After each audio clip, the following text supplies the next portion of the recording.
ಸ್ನೇಹಿತರ royal Enfield ಗಾಡಿಗಳ ಬಗ್ಗೆ ಎಲ್ಲರಿಗೂ ಗೊತ್ತೇ ಇದೆ. ವೀಕ್ಷಕರೇ, ರಾಯಲ್ ಎನ್ಫೀಲ್ಡ್ ಎಂಬುದು ಇವತ್ತು ದ್ವಿಚಕ್ರ ವಾಹನ ತಯಾರಿಕಾ ಉದ್ಯಮದಲ್ಲಿ ಅತಿ ದೊಡ್ಡ ಹೆಸರು. 1 ಶತಮಾನಕ್ಕೂ ಮೀರಿದ ಇತಿಹಾಸವುಳ್ಳ ರಾಯಲ್ ಎನ್ಫೀಲ್ಡ್ ಇವತ್ತು ಭಾರತದಲ್ಲಿ ತಿಂಗಳಿಗೆ ಸರಾಸರಿ 30,000ದಷ್ಟು ತನ್ನ ಬೈಕ್ಗಳನ್ನ ಮಾರಾಟ ಮಾಡುತ್ತೆ. ಇದೇ ರಾಯಲ್ ಎನ್ಫೀಲ್ಡ್ ಮ್ಯಾನುಫ್ಯಾಕ್ಚರ್ ಮಾಡ್ತಕ್ಕಂಥ ನಮ್ಮ ಭಾರತೀಯ ಕಂಪನಿ ಯಾವುದು ಗೊತ್ತಾ?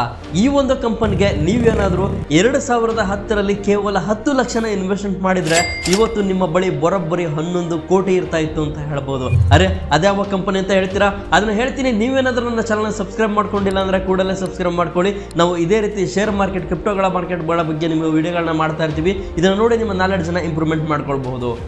Welcome to Bengaluru stock market academy. ನಾನು ನಿಮ್ಮ ವಿನಯ್ ಆರ್ಬಿ.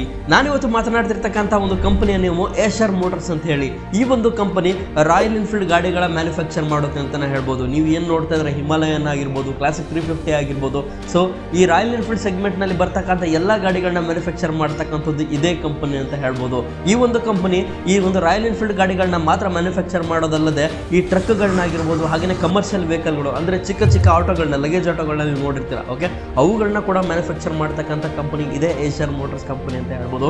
ಮತ್ತೆ ಕಮರ್ಷಿಯಲ್ ವೆಹಿಕಲ್ ಮ್ಯಾನುಫ್ಯಾಕ್ಚರ್ ನಲ್ಲಿ ಈ ಒಂದು ಕಂಪನಿ 30% ಮಾರ್ಕೆಟ್ ಶೇರ್ನ ಹೊಂದಿದೆ ಅಂತ ಕೂಡ ಹೇಳ್ಬೋದು.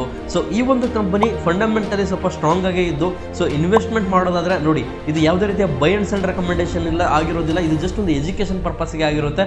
ನೀವೇನಾದರೂ ಇನ್ವೆಸ್ಟ್ಮೆಂಟ್ ಮಾಡಬೇಕು ಅಂತಂದ್ರೆ ಫಂಡಮೆಂಟಲ್ ಟೆಕ್ನಿಕಲ್ ಅನಾಲಿಸಿಸ್ ಮಾಡಿ ನಿಮಗೆ ಸರಿ ಅನಿಸಿದ್ರೆ ನೀವು ಇನ್ವೆಸ್ಟ್ಮೆಂಟ್ನ ಮಾಡ್ಬೋದು.